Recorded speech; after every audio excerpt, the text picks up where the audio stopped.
Everyone take their seats. We'll convene in a minute or two. Just to whet everyone's appetite, we're going to talk about the public securities markets for the shares, and we have a very qualified group of panelists here. So if I could have everyone take their seats, and we will begin. I'd like to give the floor to our new Chief Investment Officer, Bill Coker, who will introduce the next series of panelists. Okay, thank you everyone, and truly thank you to our guests, our panelists. It's quite a distinguished lineup, and again, many of you came from all around the world, truly, and we very much appreciate you taking a couple of days out of your time to come and educate us and inform us on investment opportunities in China. I'd first like to introduce Rudy Hobson.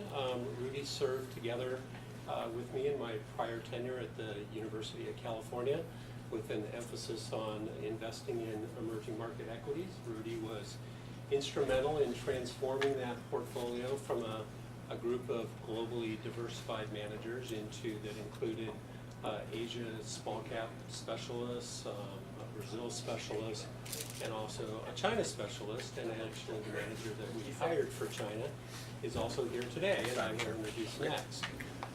Rudy previously was the managing partner for a $7.5 billion locally outsourced CIO firm, and prior to that was managing partner at PAMCO, a $12 billion fund of hedge fund managers. Rudy was among the very first employees at PAMCO. Rudy also has a distinguished educational background. He's MBA at UCLA, and MS, I believe it is, yes, in engineering at Stanford, and also a bachelor's in economics from the Naval Academy, where he also served in the service for a number of years. Next, I'd like to introduce Joseph Zhang. Joseph is Managing Director at Greenwoods Asset Management, a local China-based manager. Joseph, Greenwoods is got a 10-year track record in public equity investing in China. The firm is quite deep with approximately 50 investment professionals canvassing the entire geography of China. So some unique competitive advantages in terms of the experience and the size and the depth of their team. And Greenwoods has been an extraordinarily successful investor, outperforming local China-based markets by in excess of, I believe, it's about 18% annualized, if I recall that correctly, quite a number over a 10-year period. In addition, we have Dr. Li Gang. Dr. Li is the founder, the managing partner, and also the chairman of CFI Capital. CFI is also a local China-based manager at the University of California. Rudy was instrumental in hiring Greenwoods and has also been conducting due diligence on CFI since the middle of last year. Doctor also has a distinguished educational background, including a PhD and MS in operations management and a Bachelor of Science in industrial engineering. And then lastly, I'd like to introduce Mary Spur. Mary has served for 19 years as the manager of external managers for the British Columbia Investment Management Corporation, with an emphasis on U.S. Emerging market and Asia-based strategies. She also has, like all of our panelists here do, quite a distinguished educational background, including a BA in economics and also an MA in economics. And I thank you again for each of you coming. And Rudy, I'll turn it over to you. Okay? Thank you. Get you started here. Yep, right there. So thank you again for inviting us here. And again, I'm with the University of California. It's approximately a little over 80 billion, both in pension and endowment assets. And so, probably the two questions that at least that because we're actually going through our China Q3 process, which started about 2 years ago, if you will. And my first visit to China was 10 years ago, back in 2004. So it's been quite interesting to see the development and growth of China. But starting back, rewinding back to 2 years ago, we asked two basic questions. Why China? And I think you've heard a lot of reasons why and everything. But we'll go over, I'll go over some of the things that we went over, and Bill was part of that, instrumental of that. One of the biggest reasons is basically it's just an inefficient area, right? So you've seen over the course of the economic cycle in China, and still continuing, that it's just really inefficient. It's filled with 60% retail investors, but overall it's a very broad market as well, with over 2,400 companies, very deep compared to the Hong Kong listed and US listed China companies, if you will. So that was, that's the biggest reason we found, so we found that it's inefficient area, and then right now, if we look at, additionally, it's basically a very deep market.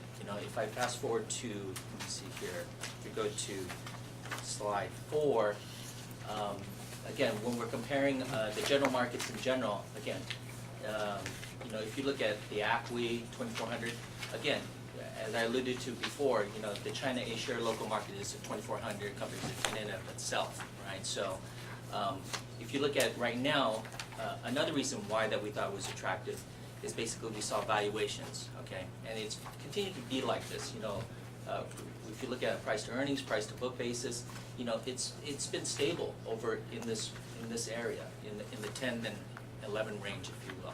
So additionally, we saw another reason why China was attractive is just good growth prospects overall. So in the course of time, we've seen it, even 2 years ago when I had visited there, and even 10 years ago when I visited there, we saw tremendous growth. I saw tremendous growth in China.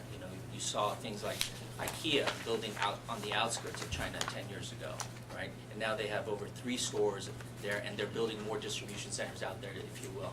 So that was another reason why that. And so, again, all these things lead to, again, just the basic, if you have those facets of investment, inefficient area, good value, if you will, you've seen the valuation, and overall you have also a growth prospect. It's one of the main areas that we see is still continuing to grow. People comment and you read the news, again, that, there is an impact in terms of the slowness of growth, but it's still growing. Right? So and you see that. I just came back from there several weeks ago, and it's still bustling, basically. It's hard to find a taxi, restaurants, even, find seating, reservations. It doesn't seem like, to the outside world, China, the local markets there, they seem to be hustling and bustling, in my opinion.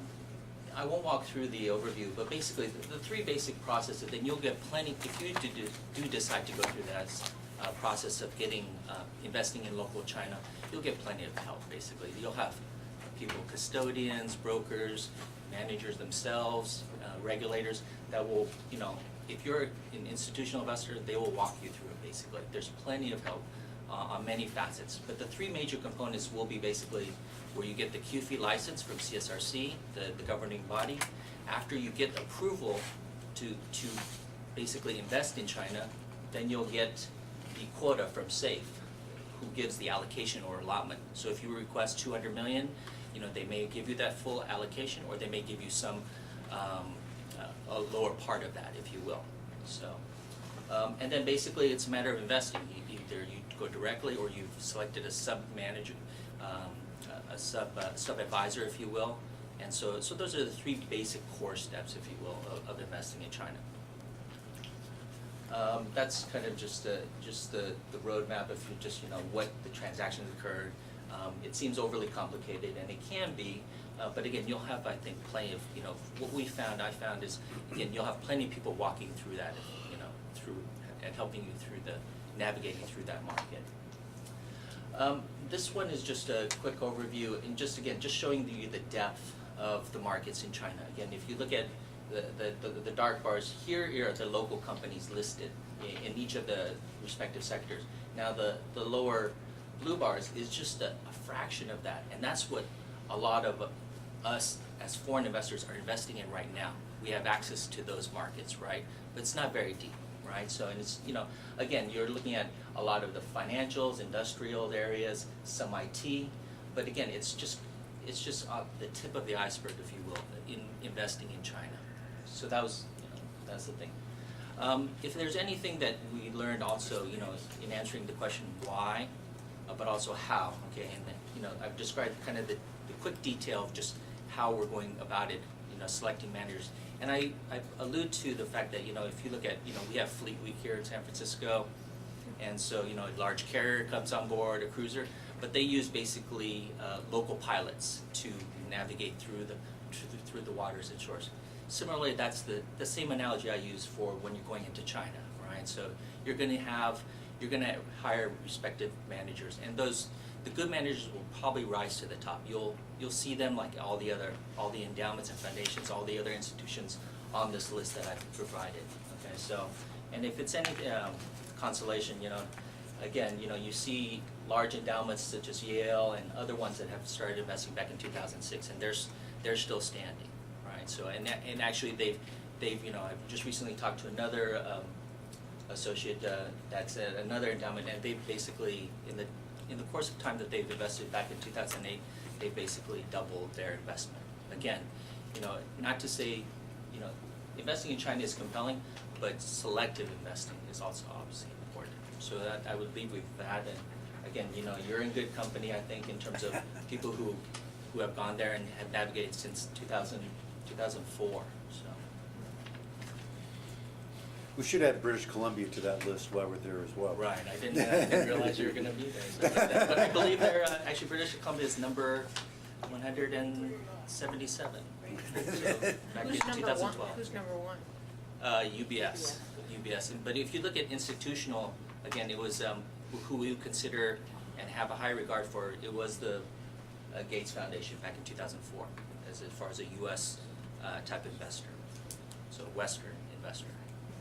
Thank you. You have the floor, Mr. Singh.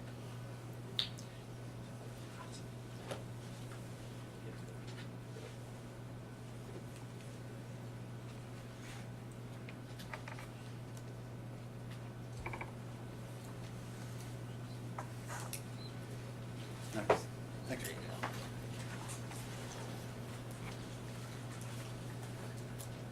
Hello everyone, I'm Joseph Lang. I'm a partner with Greenwoods.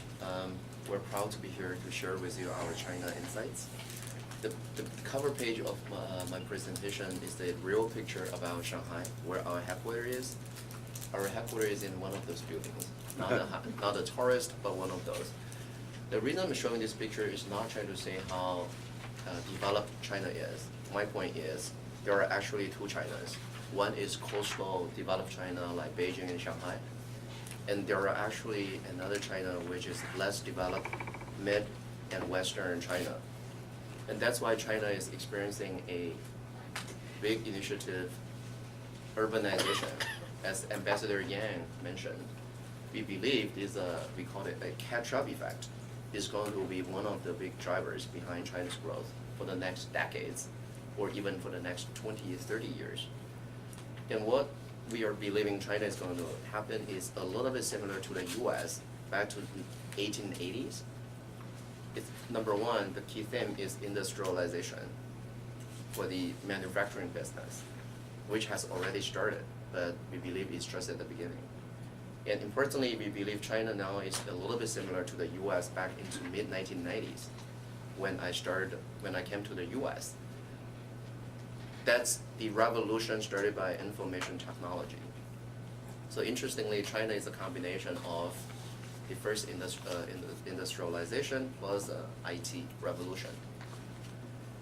And broadly, we are cautiously optimistic about China. Why? I want to go through the slides. The first page of my presentation is actually an article published by Professor Robert Fogel from University of Chicago back to 2010, talking about his view about China's growth, which we all know that it's going to be big, but how big it is going to be. Quantitatively, it's going to be 123 trillion US dollars by year 2040. A key number to remember for us is that it's going to be accounting for 40% of the world's GDP. And based on the current growth, China's GDP is going to be bigger than that in the U.S. by year 2020. But importantly, the wealth in the U.S. is going, on per capita basis, is still going to be bigger than per capita wealth of Chinese people. That's why we foresee a capital flows from the U.S. going to China, from a highly wealthy country to a highly growing country, economy in the world. And one of the drivers, as Professor Fogel pointed out, of China's growth is because of China's big investment into education. And we're a big fan of China's education industry. So personally, we donate a lot of money to China's educational business, to Chinese universities. We believe this is the driver of Chinese labor, to improve the quality of China's labor and importantly productivity of Chinese economy. And size is important, but quality is more important. That's why we put a rectangle there saying that GDP, the size of China's GDP is no longer the most important thing for the next decades. Why? Because quality is more important, as I point out, and importantly, China's GDP is decelerating. Last year, China delivered a GDP growth of 7.7%. But for this year, our house view is going to be in the range of 7.3 to 7.6%. So a bit lower than last year. And also, specifically, China's industrial production is also going to slow down. One indicator, leading indicator, is China's power production.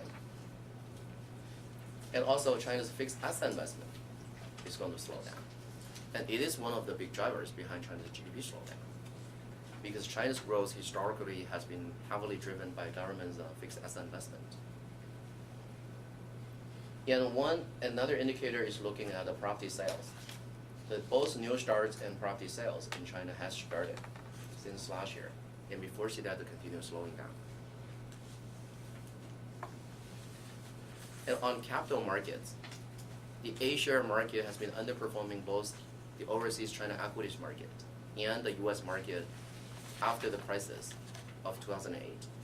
If you look at the chart at the top, since the beginning of 2009, the U.S. market has almost doubled, and A-share market has been up only slightly over 20%, which was about half of the performance of H shares listed in Hong Kong. So what this chart tells us? It tells us GDP growth is important, but the equity market may not fully reflect the growth. So the reason, again, is because of quality, concern about quality, and also concern about slowdown. So if you look at the average equity exposure of Chinese mutual fund companies, we can see the trend. Currently, the average exposure of Chinese mutual fund companies, which are by nature long only, is slightly under 80%, versus high 90s a few years ago. It recovered from the beginning of last year, late 2012. But it's still not high and it's not low. Another important indicator we are watching is the foreign participation in China's local A-share market. That's why you're sitting here to look at the QFII program. Why China want to launch a QFII program? Because foreign investment into the local market now is still very low. With all the QFIIs approved, as Rudy just showed you, foreign investments account for about 1.6% of China's market cap, versus over 20%. Specifically, it's India about 18, Philippines about 20, Thailand at 22, Taiwan 30-ish, Korea 30-ish. So in that sense, the A-share is quite under-owned by foreign investors. I'm going to show you more data in a later chart. Now let's look at China's political landscape.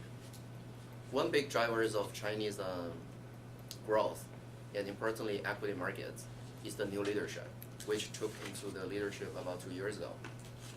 Why we're positive about this? Because in short, they're younger, they're more educated, and they have a stronger personality compared with their predecessors. So China is basically ruled by this 7-people body. It's called Politburo in the Communist Party. I think you are familiar with the number 1 and number 2 guy, President Xi and Mr. Li, the Prime Minister, who are known for their pragmatic approach. There is an important gentleman in this 7-people team, who is Mr. Wang, whose face is vague in this picture, but he is the second gentleman from the end in blue tie. Why is important? Because he is the one who knows Chinese economy and finance very well. You know. His name is Mr. Wang Qishan. I guess Ambassador Yang met him before. And my father worked for him about 10 to 15 years ago at the Chinese bank. So I think apparently I have the insights about his personality.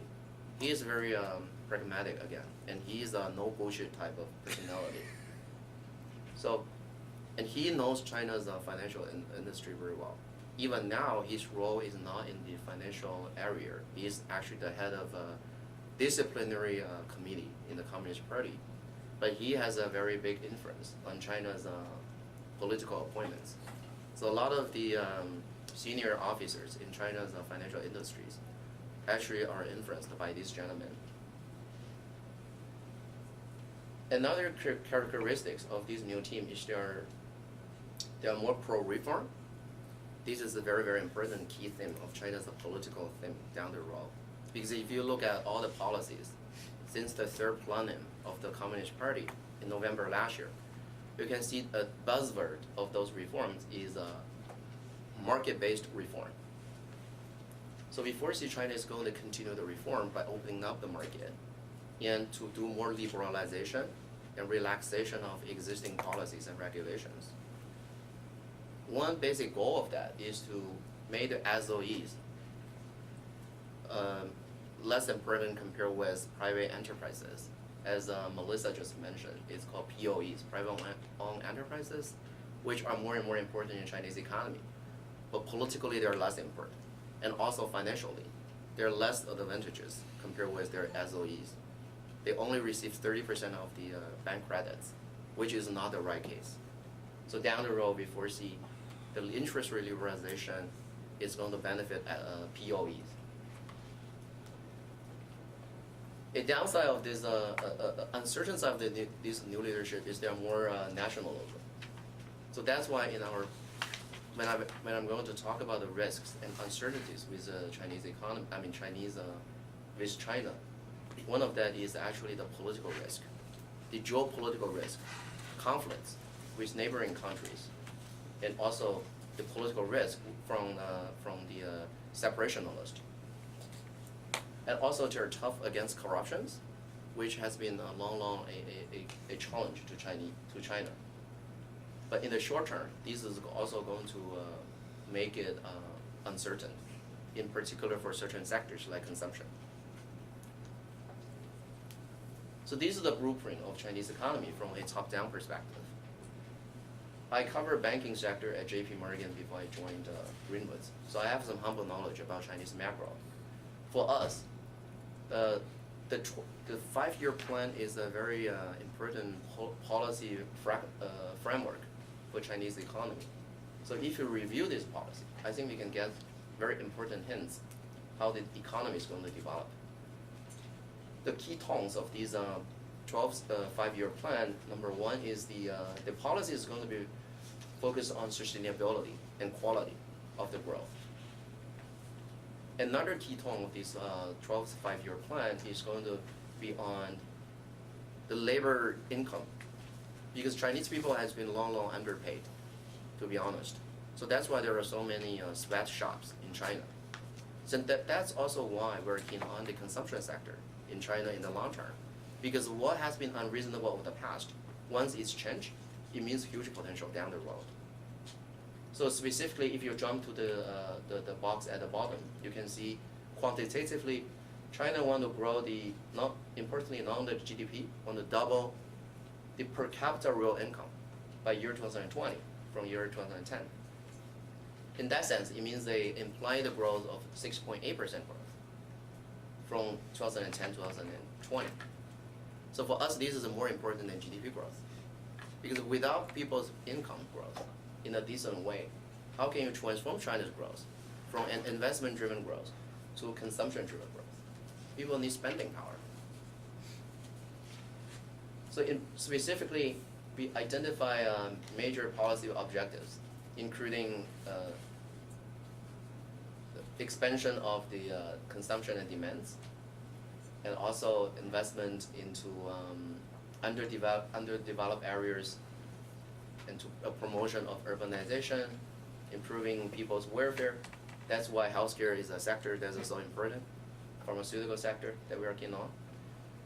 And also Chinese government want to push for technology innovation, which we believe is going to be the driver of China's manufacturing capability over the next 20 years. So that's why they invest so much in education, by the way. And also they're more focused on environmental protection because China is so polluted. Again, this goes back to my earlier point that whatever is unreasonable now and whatever is a problem now, once it's changed, it means huge opportunities down the road for investors. So that's why we're a big investor into environmental protection stocks. And lastly, they want to continue to reform and open up. This is also very important. Politically, these decides China's future for the next 50 years, we believe. If the new leaders choose the road to reform less or even go back to a conservative way, then we believe the capital market is not going to have a good growth. And as a long-short manager for our Greater China business, we always try to identify the winners and losers. We believe the winners, as I mentioned, would be consumptions and also MIT stocks, including media, internet, and technology. And we're a big fan of clean energy and environmental protection, and also healthcare and pharmaceutical sectors. In the meantime, we identify quite some losers. There are companies and business relying on China's government investment. We call it fixed asset investment, and also labor-intensive sectors, and sectors who are vulnerable to RMB appreciation. What would that be? For example, export sector. RMB appreciation is the long-term thing we have a view on, but in the short term, we actually foresee volatile exchange rate between RMB and US dollars. I'm going to talk more about that. This is very detailed. We can look at the right-hand side, the policy objectives for this year. It was just announced in the National Congress meeting a few weeks ago. So the GDP growth set by the government for this year is 7.5%. Last year it was the actual number was 7.7. And for inflation, China's government's goal is to make it lower than 3.5%. The latest figure is 2%, which is not a challenge. For money supply, China's central bank wanted to set a goal of 13% growth, which was slightly lower than the year before. And the fiscal policy is going to be continue being accommodative. So the fiscal deficit to GDP is about 2.1%, same as last year. And unemployment rate for urban population is lower than 4.6%. These are all quantitative numbers. And importantly, we see important qualitative numbers, which is the government is not going to use a stimulus or money supply to stimulate the economy. So this is very important. If China launch another run of stimulation through fiscal expenditure, as what they did in year 2009, we believe this is going to be a disaster because it helps the GDP growth, but the quality of the growth will be a challenge. And it will lay the ground of another run of bubble in the next few years. So these are the opportunity sets from a big picture perspective. Number one, alluded again to Ambassador Yang's point about urbanization, because China's urbanization ratio was low. It was 45% back to year 2008, and it's now about mid-50. But importantly, urbanization in China means not only moving people from rural areas to urban cities. It means more importantly, to give illegal immigrants in big cities in China a legal status for them to receive benefits, welfare, and for their kids to receive education. The opportunities, EPS opportunities for listed companies is bigger from this process. And on demographical trend, this chart shows the net population increase every year until 2020, when we believe China will face a aging challenge.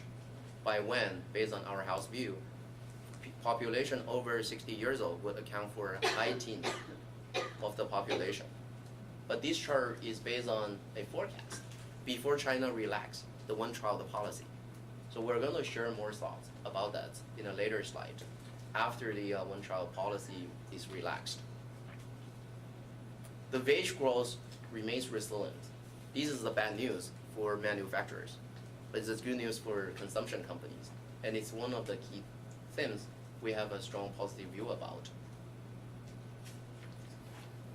And also household income, similar to the wage increase, remains growing decently. So this helps the retail sales. In terms of inflation, as I just mentioned, the latest reading is about 2%. Think largely to the food price, which has been quite under control. So without a escalating inflation risk, we believe the monetary policy in China is going to be tight, but not going to be very tight. On consumption, specifically, as you can see, the retail sales has been picked up in the past few months, but overall, the retail sales in China has been down. One of the big reasons is because of Chinese leaders' anti-corruption efforts, as I pointed out.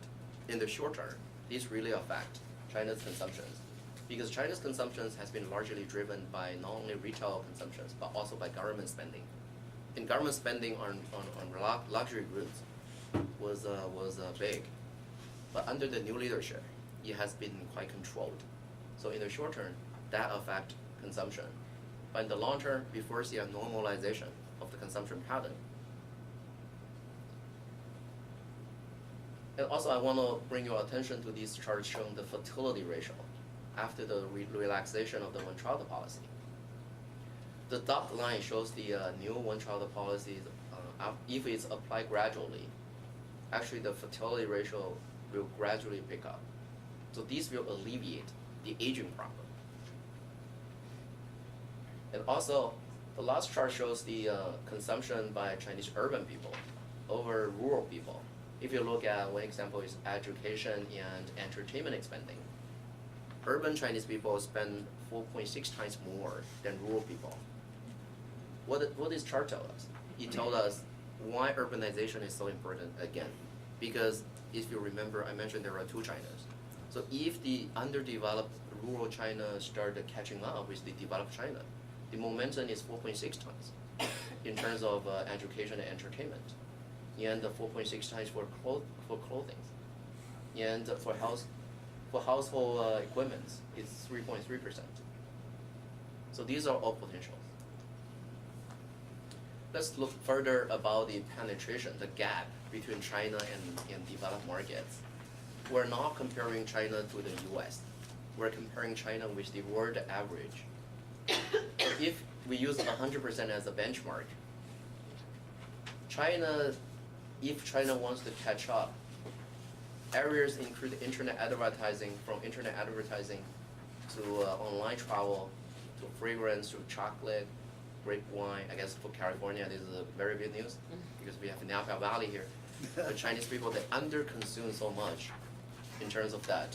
And dairy company, I guess that's why Professor Wu invested into Mengniu.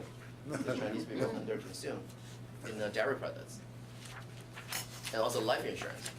A lot of Chinese people, they're running without any coverage of life insurance. It's hard to imagine that in the US, but this is a reality in China.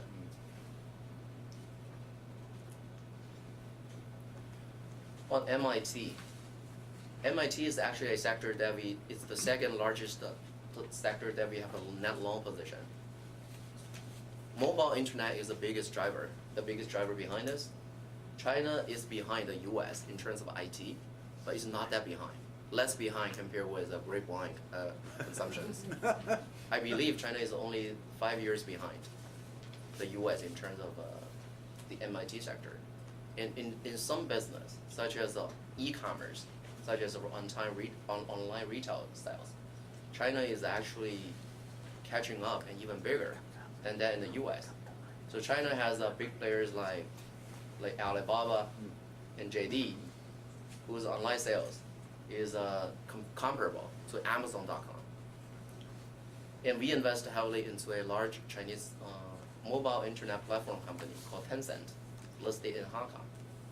It's the biggest challenger to Alibaba, we believe, today, in terms of e-commerce and payment business.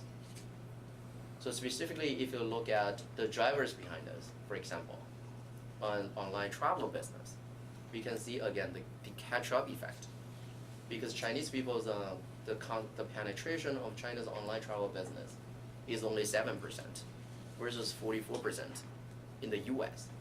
But China has 3 times of internet users in terms of population compared with the U.S. China's internet users is about 3 times of the population of the U.S. So you can see that the potential down the road is enormous. On clean energy, how many of you have been to China recently? Okay, heard. Oh, the majority of you. So you know how polluted China is, I assume. Yes. So Beijing has been swamped by smoke for many of the time. This is a good news for investors in certain sense, because think about it. If Chinese policymakers they cannot get a pure air, they have to breathe the same quality of air with people like you and I. They have to address this issue very seriously, right? So this is what happened in China. The reason behind China's pollution, ironically, is not because of cars. The biggest problem is because of the coal burning. And why? Because China's energy, the component of China's electricity generation is majority contributed by thermal coals. So this is a chart as of year 2012, but I think even now, thermal coal still contribute to the largest source of China's power generation, and therefore pollution. And wind power and solar account for a very low percentage in this. But again, what is unreasonable now? Once it's being reformed, it means huge opportunities. Because if you look at the second and the third chart, you can see how fast the solar business and also the reduction of emission in China could be. And the government is very serious about this. Again, they have to breathe the same quality of air with us. So they have to be serious.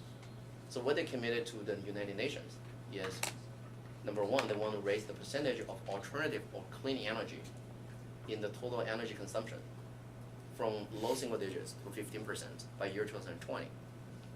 And also they need to increase the capacity of clean energy in China significantly. For example, to 100 gigawatts for wind power by year 2020. Similarly for solar and nuclear power. On healthcare, healthcare is actually the 4th largest sector that we have a net long position on. We have a big exposure to Chinese pharmaceutical companies listed in both Hong Kong and in mainland China in the A-share market. Because China is very behind in investment into healthcare. China invests less than 5% of the GDP into healthcare sector, versus more than 10% for most developed countries. So that's why down the road, we foresee China's CAGR in healthcare investments is going to be 23% from year 2008 to year 2018, versus single digits, 6.2% in the US. And historically, and unfortunately, a lot of Chinese investments into healthcare sector has been misallocated to government-owned hospitals. I think Melissa, right? Did you just mention about this? Government investment into the hospital sector. What's that? Sorry. We believe the government's investments into the public hospitals, a lot of those resources has been wasted and used not in a wise way. So going forward, we are keen on the investments into private sectors, in pharmaceutical companies, private pharmaceutical companies, and private healthcare providers. So that's why we invest into the largest private healthcare hospital chain in China called Phoenix Hospital. The company did the IPO in Hong Kong a few months ago, and we deliver a IRR over 4x, 400% return. And the profitability of a Chinese pharmaceutical companies also improve every year. The margin, both the margin as well as the top line growth. One of our portfolio companies, called Hyson, even has a joint venture with Pfizer in the year 2012 to develop drugs on joint efforts. So these demonstrated that Chinese healthcare companies, pharmaceutical companies, they are investing heavily into R&D, and they're being recognized by established players in the world. In terms of China's monetary policy, George, my founder George and I, we were actually trained in China's central bank many years ago. So we have some humble knowledge about China's monetary policy making mechanism.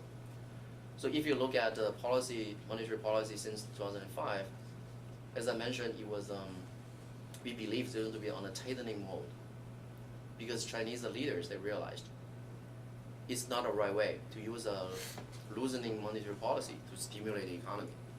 Otherwise, a bubble could be formed. So that's a big picture view. Specifically, we also identify opportunities in this tightening mode in terms of the monetary policy. Because fortunately, Chinese leaders, they have ways to lose, not imposing an interest rate cut, but increasing the money supply. Because there is a required reserve ratio for China's banking system. And now it's almost at historical high. It's 20%. And the historical high was 21.5%. As you may know, the required reserve ratio is the ratio for Chinese banks to put part of their deposits into they're not allowed to lend it. So to cut the required reserve ratio in China will help supplying more capital into the real economy, but without triggering an interest rate cut or inflation in certain sense. So that's something that we have a strong view about. We foresee China to cut the required reserve ratio of banks within the next 3 to 6 months. And in terms of fiscal deficit, as I mentioned earlier, it's going to be on a accommodative front, primarily through tax cut, because China unfortunately levied a very heavy tax on Chinese corporates. So again, this is unreasonable, but once it's being reversed, it's going to provide big stimulus to business. Joseph, if you could summarize, because we have 2 more speakers. Okay, So. all right. So this is a very important slide I want to highlight. It shows the foreign ownership of Chinese equities. It's very low compared with China's GDP growth. China's GDP growth accounts for 12.7% in the world, but it's only 2% in MSCI China. So in the MSCI world. So that's why MSCI is now reviewing the index to consider adding A shares into the MSCI, the emerging market index. If you look at a case of Korea and Taiwan, this provides big stimulus to the market. The market performed very, very strongly after MSCI revision to add the equities into the index. So the challenges down the road include, number 1, earning revision. We believe China's corporate earnings is going to slow down from mid-teens to low teens. Other challenges including the shadow banking system, as many of our panelists just mentioned. And also, as I point out, China faced the challenge of geopolitical risk as well as the terrorism. These are going to be on the headline risks down the road. Don't be surprised if you see more event risks with China. But we're cautiously optimistic about China because I want to share with you one quote by Mr. Joseph Nye, who talked about China's emergence. He said, nothing can stop China from growing except Chinese themselves. So this talks about the valuation. Rudy just have a very good insight about this. I just want to provide a very specific metrics. The A shares are traded at 2015 forward PE of 7.1 times and 1.2 times the price to book. Excluding banks, this is going to be a bit higher, but it's still traded at as one of the lowest in the world compared with the emerging markets, not to mention the US and Europe. Compared with itself, China's equities, both Hong Kong listed H shares and A shares, the A shares are traded at historical low, even lower than the 2008 global financial crisis. You could just So- summarize. To recap, these are our investment outlook. We're positive about consumer discretionary sector, MIT, healthcare, pharmaceutical, clean energy, environmental protection and service. And we're optimistic about the consumer staples, manufacturing and financials. But we're negative about developers with high leverage, companies to be hurt by new business models such as mobile internet, online business, and also sectors going to be affected by negative fixed income growth, fixed asset growth. This is a case study about a supermarket chain. You can take down their symbol to look at it. The symbol is 600-267. It's the largest non-state-owned operator of a supermarket chain in China. Traded at low, now it's traded at historical PE of 20 times and forward PE about 19 times. It has over 300 supermarkets in China, with a growth we believe going to be over 30% for the next 3 to 5 years. It's one of our the positions that we have a strong view about. It didn't perform that strongly over the past 12 years, but we have a strong view about this company. It's challenging Walmart and Carrefour in China, and we visit almost 1/3 of its supermarkets in China. So these demonstrate our grassroots type of research about our portfolio companies. I conclude my presentation, and I apologize it's longer than I expected. Thank you very much. That's, It was good though. I don't need slide. No slides. Okay, my name is Li Gang, and I'm coming from a firm called C5. In the last 7.5 years, we have been doing nothing but managing QFI capital for sovereign fund, pensions, and university endowments. And today, given the limitation of time, I want to talk 2 topics. One is, where is inefficiency in the system? Well, inefficiencies are the results of investors' behavior. So truly understand inefficiencies, you have to understand investors' composition and also understand their behavior pattern. In China today, Asia, 85% of market participants are retail investors. And retail investors are less value sensitive, but more momentum trading type of investors. When the market is hot, when the market has money making effect, everybody rushes. Everybody rushes. They don't care about valuation. I still vividly remember at mid of 2007, I read local articles talking about the monks coming out of temple, open the brokerage account. That tells you how investors get excited. Even monks cannot sit still. They have to, wow, there's so much money to make. And today, when valuation is so cheap at historical low, nobody wants to stop. We have 170 million retail brokerage accounts in China, 170 million. Among these 170 million trading accounts, 70% of them in the last 12 months have zero position, zero cash, zero equity. That means they give up because anybody has invested in equity market in the last 4 years, lost money. Remaining 30%, is only 20% of them had any trade in the last 6 months. That implies only 6% of retail investors are still active. Basically, my definition of retail investor today is capitulated. They give up. But don't forget, once there's money making effect, they're going to come back. They're going to push valuation to big north part of it, 40, 50 times. They have to do that twice in the last 10 years. So remaining 15% we call institutional investors. Mutual funds, 7%. Insurance company, 6%. QFIs, 1.6%. Who the owner of mutual funds and insurance companies? State-owned enterprises. The incentive is not try to generate return for investors. The incentive is try to coming out as a winner of this ranking game. At the end of the day, if I rank above 50%, my job is safe. If I rank below 50%, I won't have a good bonus. If I rank below 25%, I don't have a job. That explains the average lifespan of mutual fund manager in China is less than 3 years. Yeah, you have to bet. That creates opportunity for long-term investors like you gentlemen.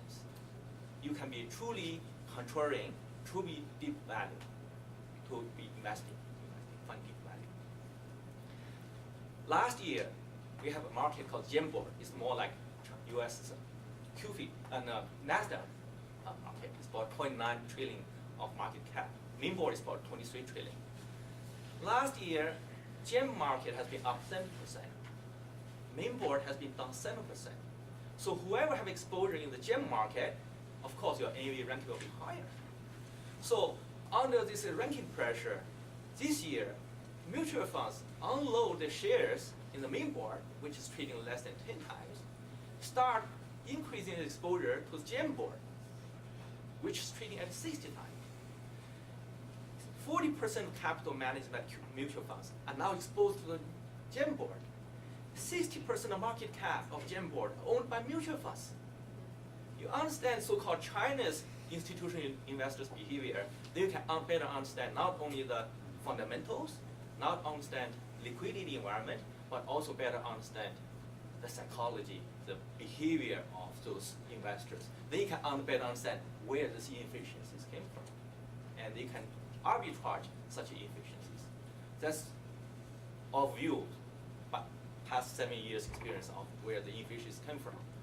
Unless there's a big change of composition, of investment compositions, these things will last for quite a number of years to come. Second point, opportunity set. To understand opportunity set for next 30 years, you have to understand what's opportunity set in the last 30 years. When China opened up the door in 1979, basically we launched two processes. One, industrialization. Another one, urbanization. Industrialization is about produce, supply. Urbanization is about demand.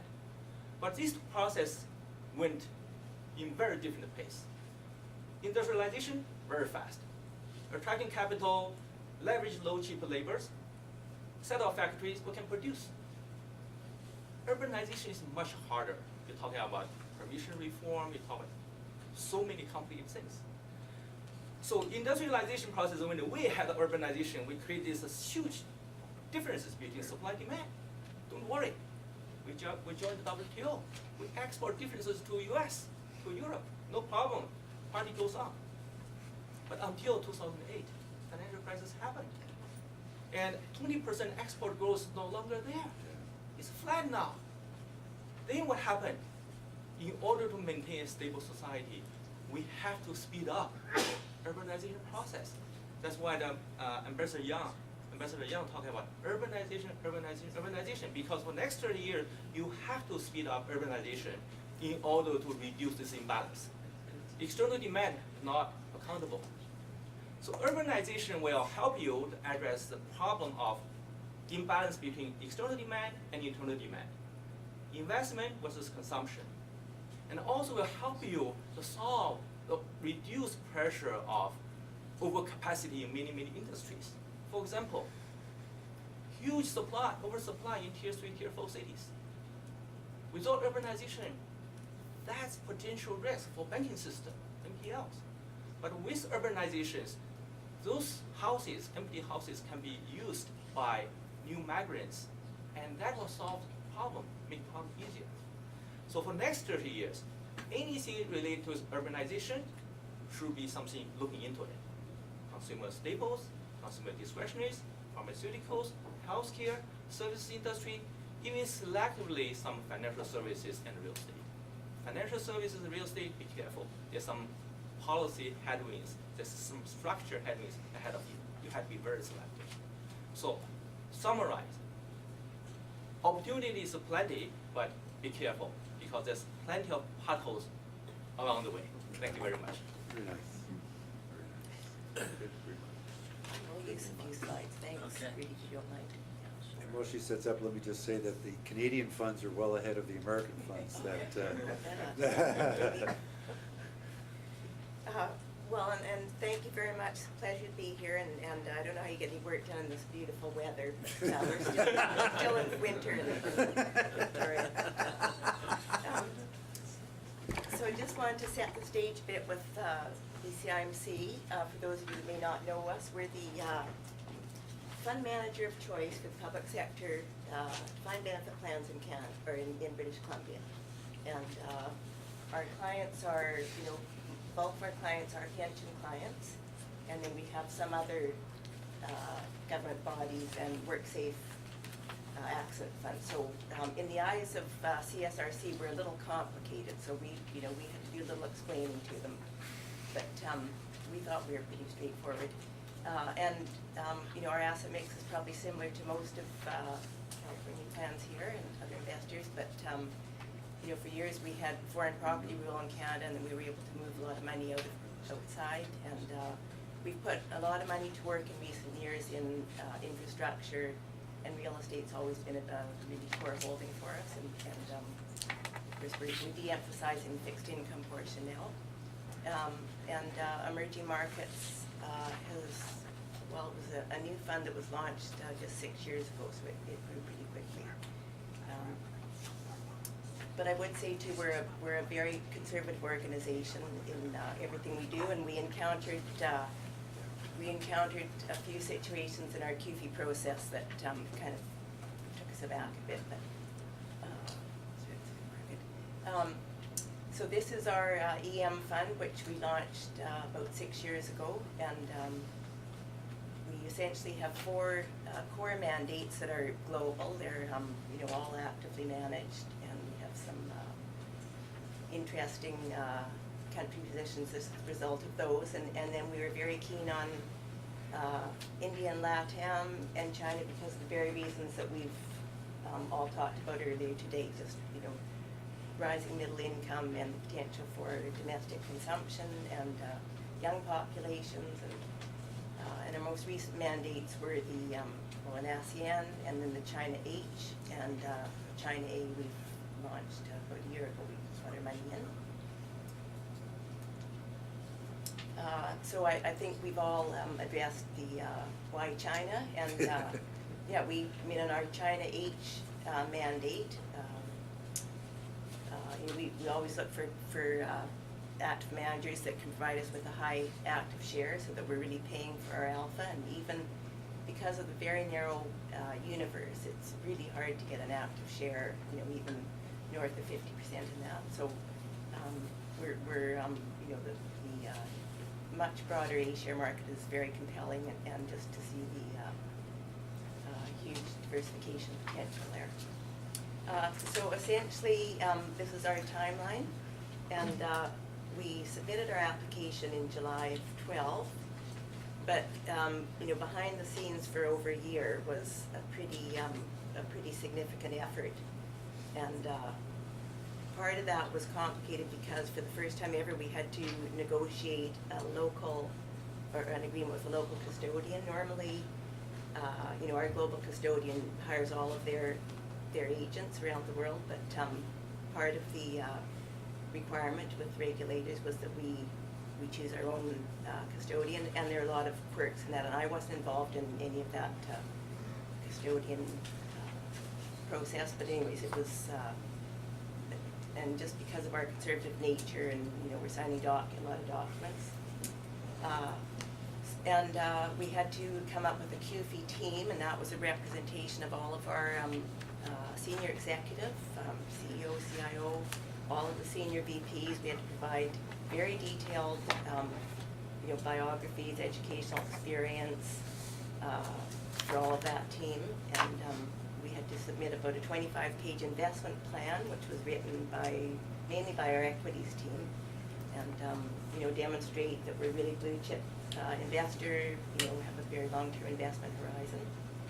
So just to say it was a lot of work just getting to the application process, and we have about a 6-inch binder of all the documentation that was provided, and then of course you have to notarize everything, and you have to translate it, and we had 2 groups translating to make sure there were no errors. And, so then once you get to the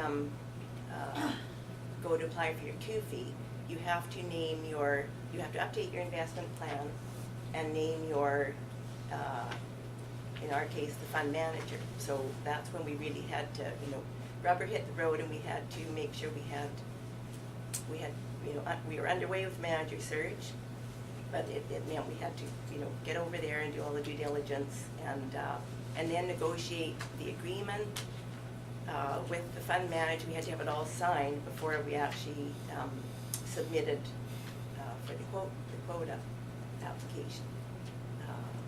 And for the first time ever in all of our external management relationships, we actually had to appoint brokers.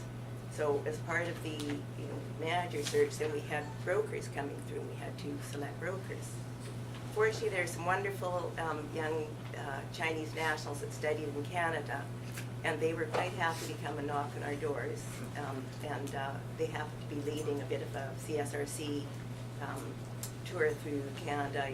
They were down here at the time too, and in Europe. So we did our due diligence as best we could in terms of the brokers, but it was still an interesting process for us. So the quota was awarded. We were just in at the tail end of when the big sovereign wealth funds got their $1 billion and $500 million, and we thought we were in line. We thought that SAFE was now being a little bit more generous, but our hopes were somewhat dashed. We got $100 million, but in the end we were quite relieved not to get the full 500 we'd asked for, because it is such a learning process. And in fact, there are examples of peers that we've talked to where they were all set to put their money in, because you have a deadline once you get the money, and then something went awry with the firms that they had hired, and they suddenly were scrambling with where to put the money, because if you don't have it in the market in 6 months, you pretty much lose it. 6 months you have to invest? You have to have the money invested within 6 months, which seems like a long time, but in fact it's. All of it or some of it? All of them. All of it. Well, yeah, you. So your whole allocation has to go in. That's right. Otherwise, the unused part would be taken away. Yeah, I think if you look on the public websites for the Chinese regulators, you can see where some firms have had money taken away if they don't get it in the market. So essentially, we're now waiting for an additional quota. I guess it was the PPI meeting last November in Beijing. Doug Pierce and Brant Thompson knocked on the door of the regulators, and we had to have more translated documents. It was a lot, we had to get everything updated and translated, and had a very cordial meeting with the regulators, but they essentially said, wait your turn. So we thought we were pretty desirable blue chip investor, but so we're just, so that, it really creates a whole level of uncertainty. You don't know when you're going to get it, and you don't know how much you're going to get. And anyways, so for those, on the buy side who've done some work in the, just getting to know the Chinese fund management industry a bit, it's really insightful, lots to learn, and I apologize to our really sophisticated investors who presented today, but essentially from our naive perspective, you're dealing with the the JP Morgans of the world, or the Canadian Manulifes who've got a local partner, they've got a JV, or you're dealing with the pure state-owned companies, and there are many of those, or boutique firms such as our colleagues here today. And the issue with dealing with the household names, you don't really know what the motivation is with the local JVs. They have different kind of objectives. I think for the global fund manager, they can say, look, we've got 24 people on the ground here, we've got all this research, and they say, yeah, we meet weekly, so-and-so comes here, and we're interfacing. and we're teaching them how to do it, but you just don't know if there's much communication at all.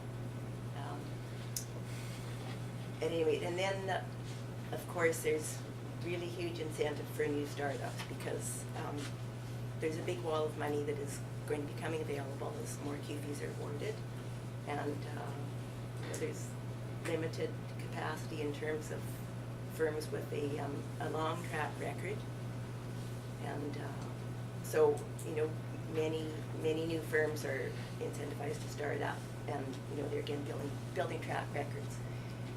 And if you've looked at any kind of median manager results, and as a colleague pointed out too, everybody's wanting to be the top performing one. So you see these monthly charts that come out, and you just don't know what is being compared. If they have a lot of fixed income, if they have high cash holdings, they might be using another firm's structured product, or might have some Greater China money in there. So it's just really a caution to be careful what you're looking at there. So you essentially have to go back really to the more qualitative aspects of the organization. So just in terms of ongoing issues, quota, you have to get it in the market in 6 months once you receive it. Very complicated custody account structure. This took us quite a long time to get it figured out and set up, and we like to blame our global custodian, but so you have to have your US dollar account, a RMB account, you have to have a special and a general account. It's just quite a complicated structure. Ongoing compliance, we report pretty rigorous documentation on a quarterly basis. There's an annual one that's happening, it's underway right now, and it's lengthy.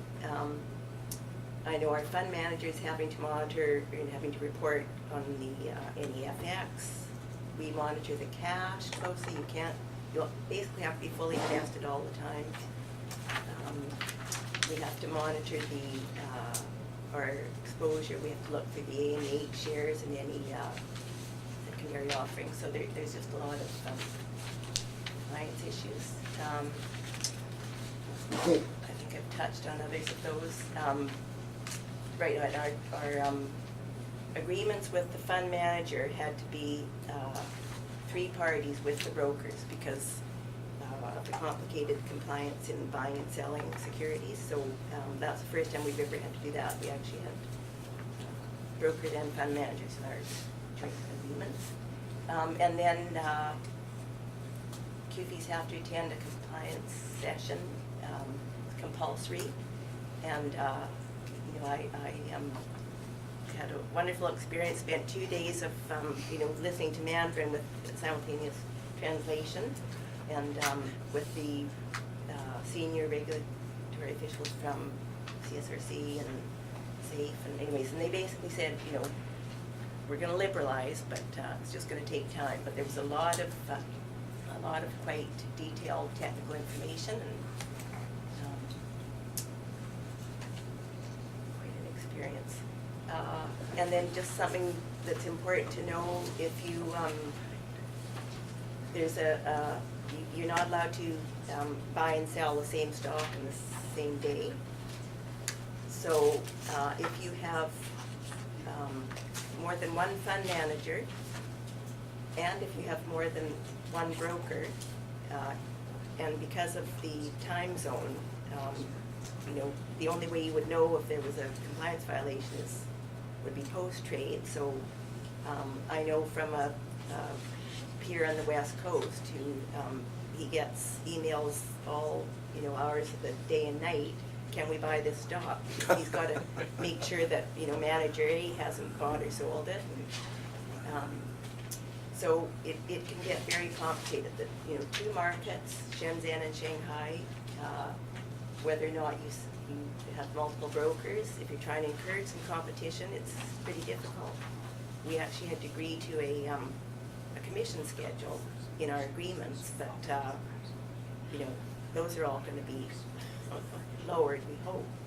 But at any rate,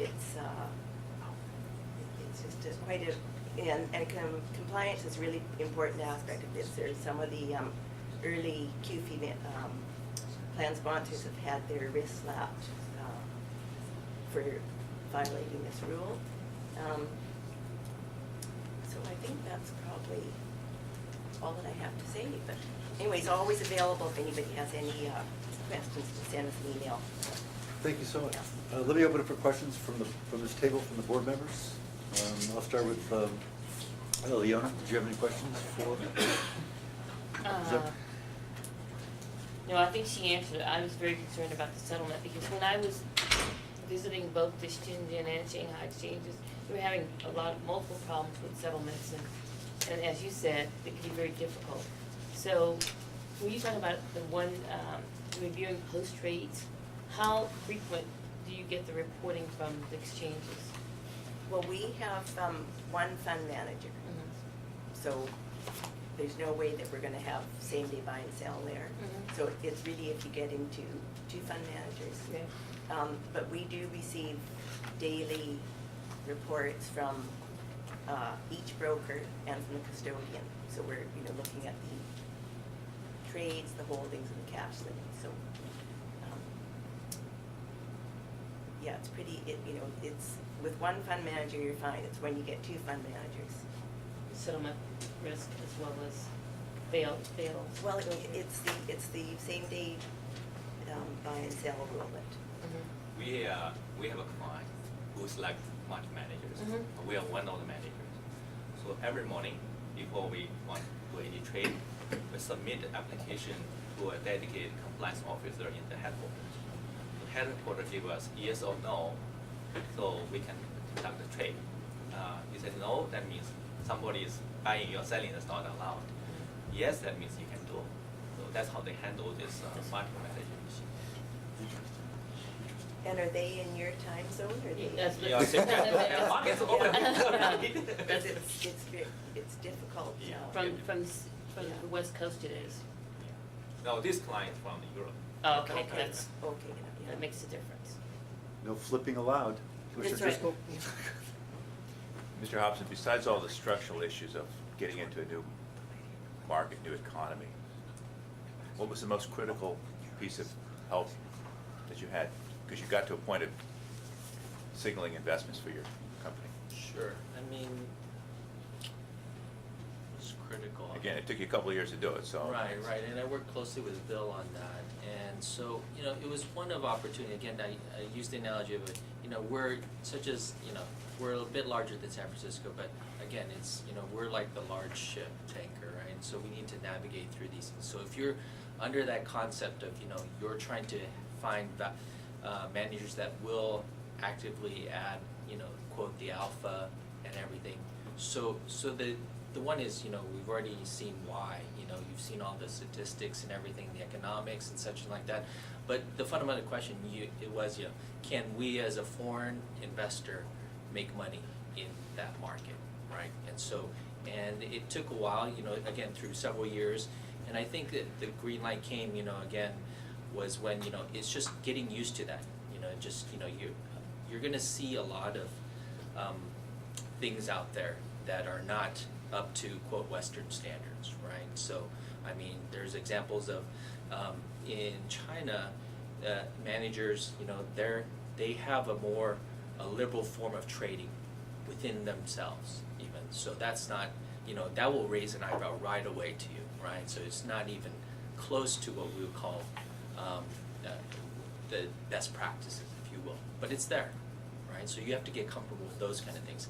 But again, to answer the question, what was the critical things, and I think, again, those things that we thought were compelling, again, inefficiency in the market, good valuations, and still attractive growth, those stayed there during those 2 years that we were evaluating those markets.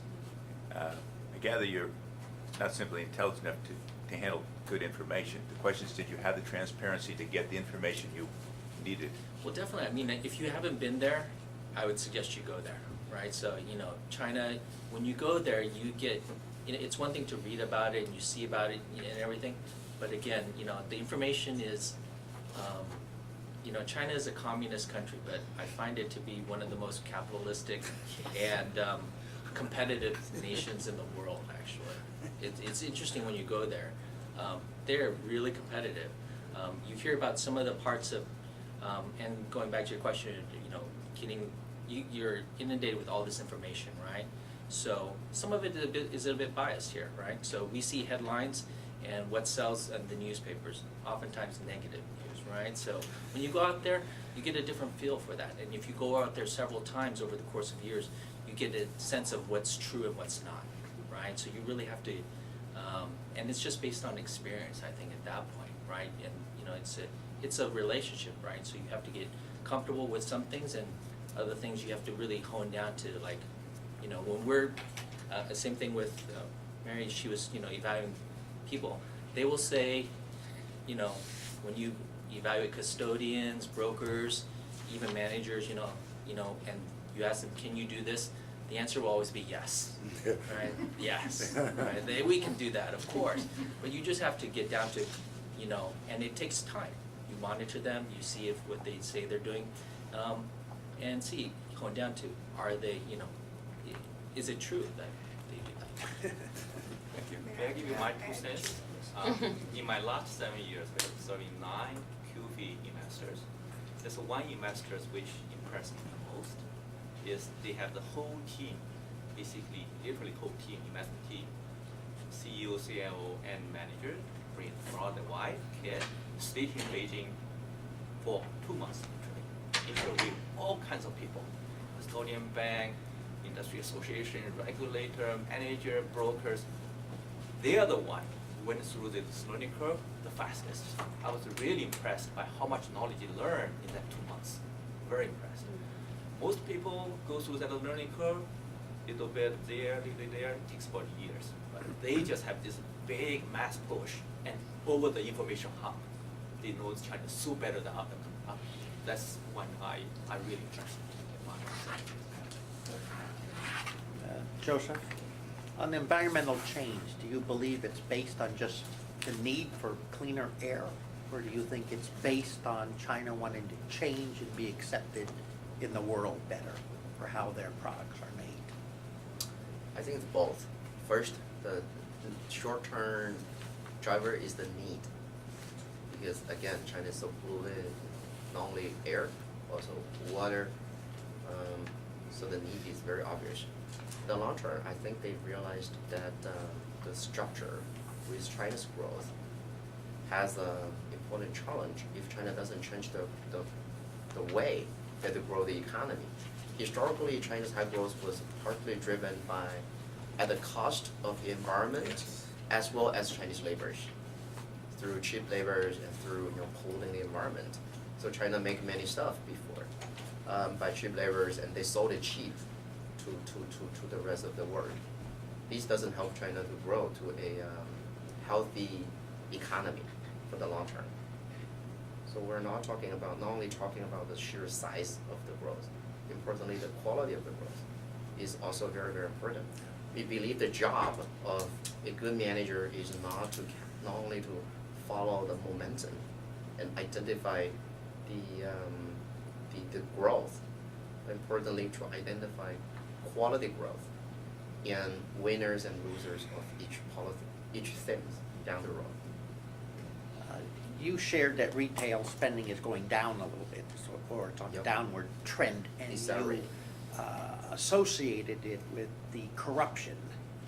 Could you tell me efforts. why and how those tie together in your mind? It's very much because of the anti-corruption efforts launched by the new leadership about 1.5 years ago. Because historically, Chinese government has been a big source of consumption, government spending, for gifting, for dinner, for souvenirs. So, in particular for high-end products, the consumption was very much driven by government spending. But under the new leadership, the government announced rules with 8 points specifically, such as drinking of liquors is not allowed in the army. Dinners are not allowed for government officers, something like that. And including like the car spending has a limit. and government officers can only buy domestic brand cars or cars made by domestic manufacturers. So these in the short term all affect consumptions. So sort of like our write-off, if you can't write it off, it slows down. Would that be a fair Yeah, the demand analogy? is smaller. They apparently are really big on using gift cards. That's right. And they can monetize those. They can take the gift card into the store and turn it into return for cash. Apparently that was the, Mary, you guys wanted 500 million and you got 100 million. Do you still want the 500 million, and are you pursuing the Yeah. 500 million? yeah, because, really to move the needle on our $5.5 Yes, billion fund, we got it. it's hardly worth it if we can't put more money to work, so. But we'll see. Mary, you submitted in November 2013 as at the time of the changeover in the leadership at CSRC and everywhere. Does that in a factor why it's kind of slow in getting your approval? The reason I ask because the new chairman of CSRC happens to be the chairman of Bank of China Hong Kong, with whom we Okay. worked for 6 years, and he was a very progressive kind of a guy. So I was just wondering, is that a change of leadership at CSRC sort of delayed? It may well have been, but, we were told all along that we better go and meet the regulators, so, and send your very, senior, so Doug and Brian went, and, I can't remember who the name first was, but it could have been, it was at the time of PPI that they were there, so, yeah. We got a similar experience. We applied for 500 million too, and we only got 100 million approved. And we're applying for an increase of our quota. Interesting. In the interest of time, I'll open it up to Commissioner Eskin Jordan. You have any questions? Yeah, and I want to, because I asked most of my questions earlier, but for you, the regions, how did you set up that group? And what resources did you have to do that? There's no setting up in the group itself. It's just, we're part of a larger team. So, within the public equity team, we looked at the public markets. We have a private equity group that also looks at the private markets. I don't believe, they have, they don't have anything China dedicated to the private markets yet. But we came to our own conclusion in the public equity that, again, seeing the attractive, all the things that we talked about before, again, inefficiencies, growth, value, it led us to that path of, again, we're a fairly large plan in the public equity markets, and so we saw that as one of the top, I would say top 5, Bill. I don't know. Yeah, Commissioner, the public equity team consisted of 5 people. The investment office total professionals was about 40. Of those 40, maybe about 10 visited China in the last 4 or 5 years, probably a total of about 20 visits. So when Rudy talked about over a multiple year effort of coming to this conviction and meeting, Rudy's probably been there, I'm going to guess 3 times, maybe meeting 30 managers or so.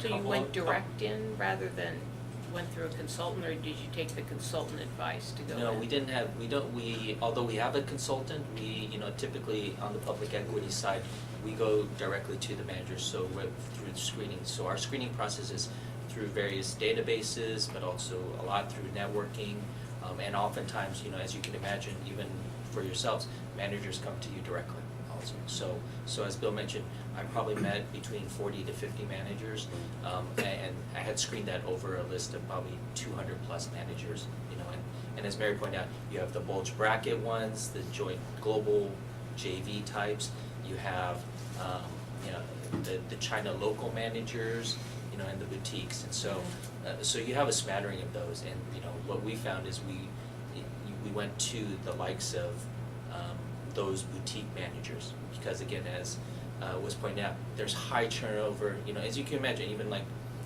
your favorite team here, baseball, or, if you have high turnover and everything, you're not gonna have consistency and everything, and that's similarly the case in asset managers, right? So, there's high turnover in mutual funds, they're incentivized to have short-term returns, whereas the boutiques themselves, and we're going down that route. We haven't, again, hired a manager yet for the A-share, but I can tell you we're getting close and on that route towards hiring a boutique manager who has low turnover, long-term just investment, foresight, and just consistency. Commissioner, Rudy kind of conveyed, and certainly Mary did, Rudy has been working on the QFIE application for regions on and off for a couple of years. Now, we first needed, the university first needed to come to the conclusion, do we want to do this? And so that was a whole nother effort as to why the process took a long time. But in the interim, we still saw that there was so much good investment value that we went ahead and made an investment with Greenwoods anyway. And we also had a hedge fund investment China-based manager from 6 years ago. So, but it is, Mary stated it well. It is a process and it does take quite a bit of time. It does. In the interest of time, I shall not ask any questions, but rather I would use the time to thank all of the participants for coming here. Thank you so much for coming. Thank you. Many of you for a long, can we all give them a round of applause, please? I'd like to open it up for public. I'd like to open it for public questions. So if any members of the public would like to ask any questions or any comments, I'd like to open it up to the public. Going once. Any questions? It was just a big thank you. This is terrific. Okay, going once, going twice, sold, no questions? I'll close public comment. Lastly is general public comment. Members of the public shall have an opportunity to address the committee on items of interest to the public that are within the subject matter jurisdiction, including items being considered today. Each member of the public may address the committee for no longer than 3 minutes. Any members of the public would like to make any general comments? Going once, going twice, sold? Let me again thank you all. We'll adjourn the meeting, and I really appreciate your attendance. We are adjourned. Very nice. Yeah, we'll let you know.